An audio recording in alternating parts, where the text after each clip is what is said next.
Hello everybody, I am Dr. Mohanty Shenoy. I work as a consultant endocrinologist in GG Hospital, Trivandrum. We will have some discussion regarding COVID-19 and diabetes. As you know, diabetes is a very common disease in our population. It is also called hyperglycemia, and the main problem is that diabetes produces a host of micro and macrovascular complications. So what does glucose do to the body?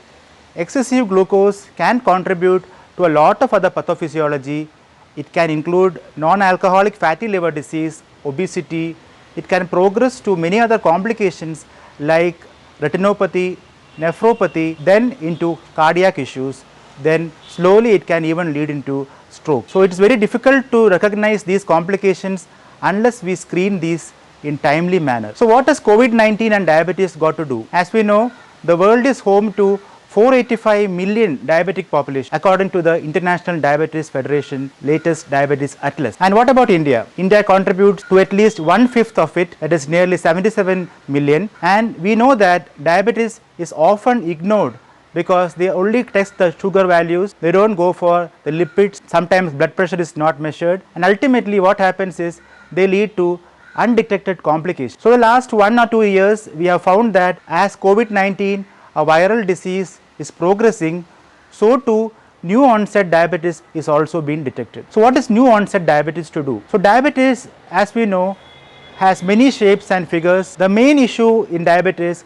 is not only the glucose. We also have to think about many other conditions, hormonal disorders, obesity, thyroid, and many other very hormonals in the gonadal axis. When diabetes and COVID, both pandemic in itself, are continuing to be going on, they produce a lot of endothelial dysfunction. Endothelium means the lining of the blood vessel. So endothelial dysfunction leads to immune phenomenon, and this can be also leading to a cytokine storm. So the problem is diabetic population is largely asymptomatic. COVID-19 on other case, 90% are non-severe. But when diabetes and COVID coexist, they lead to a multitude of issues, and finally glucose control, if gone haywire, can progress into a lot of other issues including diabetic ketoacidosis. This is the reason why we involve a team of dedicated family physicians, diabetologists, endocrinologists, general practitioners, as well as intensivists,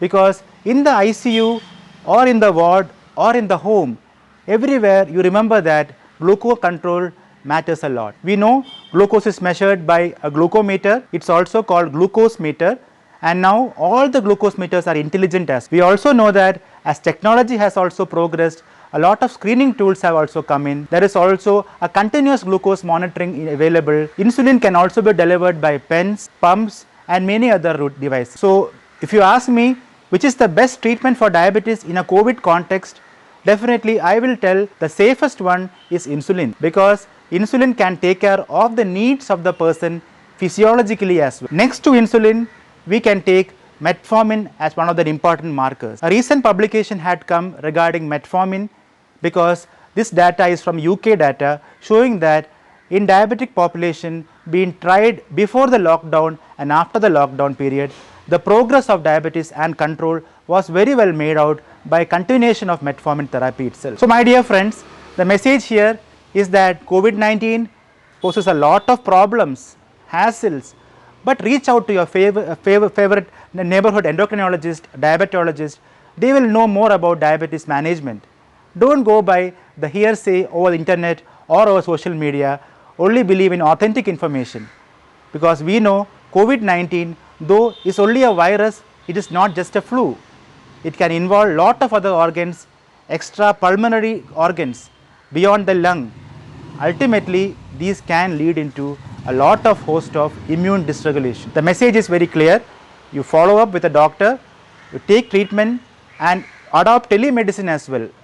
I will also try to include some tips and tricks regarding telemedicine, how you can help in your community. One important aspect in diabetes management is monitoring the glucose by HbA1c. HbA1c or glycosylated hemoglobin, it is the index of the glucose control over the last 3 months. So this is just a short duration of treatment. It can see how much effect of treatment has been given. It is important to note that elderly population, those with malignancy, those who having other comorbidities like hypertension, heart diseases or other stroke problems, these are all risk factors for COVID-19 progressing to severity and susceptibility. So, it is difficult to predict, which is why we have to have a clinical basis, we have to monitor the glucose, we have to check the HbA1c, it requires lab effort. Also remember that pulse oximetry helps in a long way to recognize ARDS or acute respiratory distress syndrome, because lung injury in COVID-19 patients with diabetic population is very huge. Data shows that at least 1/3 of deaths in COVID-19 had patients who were diabetic at diagnosis. And this virus is a unique property. By going through the ACE2 receptors, it is universal in the body, it can go to the tissues, it can occupy the pancreatic tissue, also go into other vital organs. Oxygenation is interfered with, leading to ischemic injuries as well. So, I am very sure that you must have benefited from this discussion. I think what again we should know is that elderly population beyond the age of 70-75 years, they also have chronic kidney disease because of the lowering of the GFR or the filtration of the kidneys. So, those population also have to be screened properly. So, COVID-19 should not be ignored as just a viral infection. All these phenomena with diabetic infections or other comorbidities, they can lead into very much catastrophic issues. One important aspect of COVID-19 and diabetes is that there are 4 major pathophysiologies which cause cytokine storm. One is the viral load. We know viral load in the circulation cannot be measured unlike HIV infection. So, this is why we do an antigen test at the diagnosis sometimes, or sometimes the real time RT-PCR. Whatever be it, the viral load reflects in the onset of complications. Next, coming to the alveolar damage. Alveolar damage reflects the perfusion of the lungs also. So, that also depends on the pulse oximeter values at presentation and progression of the lung injury. Then comes DIC or disseminated intravascular coagulopathy. In a simple word, we can call it thrombosis. What happens is the lungs or the peripheral arteries get leaking and cause thrombosis. What happens as a result? Blood circulation is hampered with, and this can also lead into coronary artery problems as well. The fourth and final thing is the dysregulated immune response also. Immune response or immunity, as we call, is again very difficult to measure in the population. It is a study calling interleukin 6 values. There are many therapies in COVID-19. One of the treatment is also interleukin 6 receptor activity. So, my dear friends, do not be scared by all the social media things that vaccination is harmful. It's everything is vaccination is the only thing which has found to be able to effectively eliminate all these risks, viral load, alveolar damage, all the other problems brought by COVID-19, and ultimately the immune response as well, because immunity of an individual depends on the way the body can fight against the virus. So, diabetic population being a vulnerable population should get vaccinated whenever the opportunity is coming.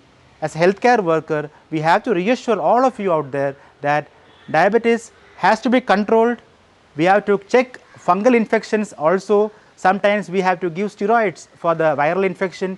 Even those conditions, we have to adopt a lot of caution and vigilance.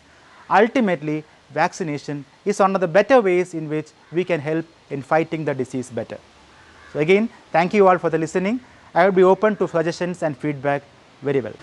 So, my dear friends, the summary is that diabetes is a killer disease, so too is COVID-19. We have to adopt vigilance. We should be careful in what we do in practice, and definitely this video would have helped you in eliminating lot of other misinformation as well. So, I thank you all for the kind listening. I shall be open to feedback. Please like and share the video to your friends and family and across the public as well. So, again, I thank you all. Please put a like and share and put comment in the comment box as well. Thank you everybody.